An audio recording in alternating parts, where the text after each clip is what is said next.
Praise the lord. ક્રિસ્મોલ ભાઈએ તથા બહેનો, દિવ્ય દયા અને દિવ્ય સંદેશમાં તમારું સ્વાગત છે. ઓક્ટોબર 2 રક્ષક દૂતોનો તહેવાર ઉજવીએ છીએ. આ સંદેશ સાંભળીને તમારા સૌ માટે અને તમારા પરિવારજનો પ્રાર્થના કરું છું. સાથે સાથે આપણે મહાત્મા ગાંધી જયંતિ પણ આપણે ઉજવીએ છીએ. શાસ્ત્ર પાઠ સાંભળીએ. માથ્યુનો ગ્રંથ 18મો અધ્યાય 1-5 અને 10મી કલમ. તે અરસામાં શિષ્યોએ આવીને ઈસુને પૂછ્યું, ઈશ્વરના રાજ્યમાં સૌથી મોટું કોણ છે? ઈસુએ એક નાના બાળકને બોલાવીને તેમની વચ્ચે ઊભા રાખીને કહ્યું, ચોક્કસ માનજો કે જ્યાં સુધી તમારી વૃદ્ધિ ના બદલાય અને તમે બાળક જેવા ના બની જાઓ, ત્યાં સુધી તમે કદી ઈશ્વરના રાજ્યમાં દાખલ થઈ શકવાના નથી. જે કોઈ પોતાની જાતને આ બાળક જેવા નાની બનાવી દેશે, તે જ ઈશ્વરના રાજ્યમાં સૌથી મોટો ગણાશે. જે કોઈ આ બાળકનું મારે નામે સ્વાગત કરે છે, તે મારું સ્વાગત કરે છે. અને ઈશ્વરે કહ્યું, જોજો, આ નાનેરા જનોમાંથી કોઈની પણ અવગણના કરશો નહીં, કારણ હું તમને કહું છું, એમના દેવદૂતો સ્વર્ગમાં સતત મારા પરમ પિતાનું પ્રત્યક્ષ દર્શન પામે છે. આ પ્રભુની વાણી છે, તે આપણો આધાર છે. ક્રિસ્મસ ભાઈ બહેનો, રક્ષક દૂતોનો તહેવાર. જ્યારે પણ આપણે ક્રિસ્મસ ભાઈ આપણે બધા આ દુનિયામાં ઈશ્વરનું જે સર્જન છે બહુ અદ્ભુત છે. ઘણું બધું આપણે જોઈ શકીએ, નિહાળી શકીએ અને ઘણું આપણે સાંભળી શકીએ. ઈશ્વરના સર્જન કેટલા અદ્ભુત છે અને હજુ અમુક બાબત આપણે અનુભવ કરી શકીએ. જ્યારે એક વ્યક્તિ આ પૃથ્વી પર આવે ત્યારે ઈશ્વર એને સાચવવા માટે, પાલન કરવા માટે, માર્ગદર્શન આપવા માટે એક દેવદૂતને એ નિમણૂક કરે છે.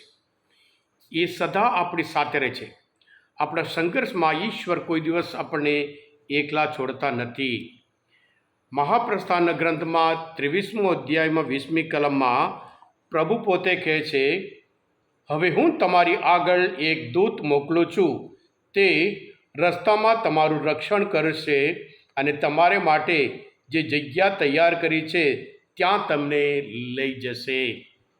હા ક્રિસ્મસ ભાઈ બહેનો, આપણે પણ હંમેશા આ દેવદૂતો ઈશ્વર સ્વર્ગ અને આપણી વચ્ચે છે.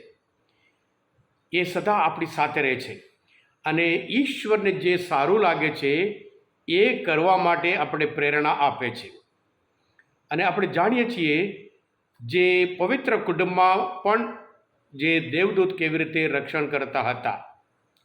જ્યારે પ્રભુ ઈસુ માથ્યુના ગ્રંથમાં 4થો અધ્યાયમાં કસોટી થઈ, સ્નાનસ્કાર પછી કસોટી થાય છે અને ત્યાર પછી માથ્યુના ગ્રંથમાં 4થો અધ્યાયમાં 11મી કલમમાં આપણે જોઈએ છીએ, દેવદૂતો આવીને એમની સેવા કરી.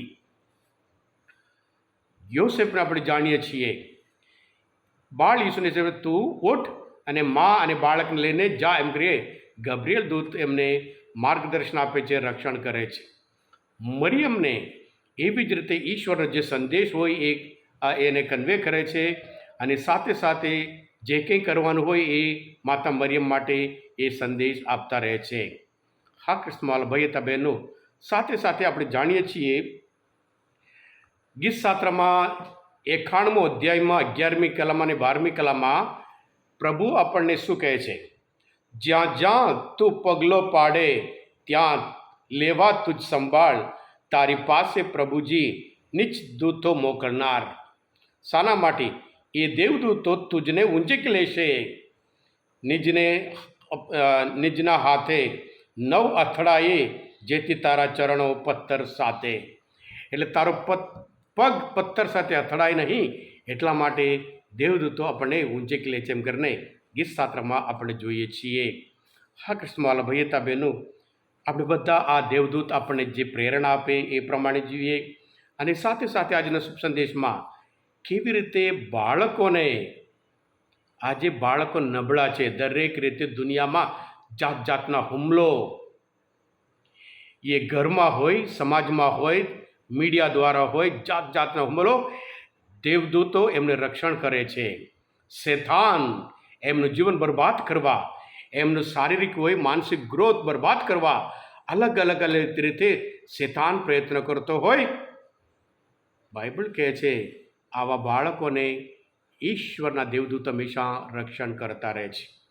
આપણે પણ પ્રભુ આપણે જે દેવદૂત આપે છે એમનું સાંભળીએ અને રાત્રે રક્ષક દેવદૂતની પ્રાર્થના કરીને સૂઈ જઈએ. જ્યારે આપણે સૂઈ જઈએ એ કહે છે હું તને રાત દિવસ સાચવું છું, સંભાળી રાખું, કુછ જોખ ખાતા વગર સાચવું છું, એમ કરીને પ્રભુ પોતે આપણે અદ્ભુત સંદેશ આપે છે.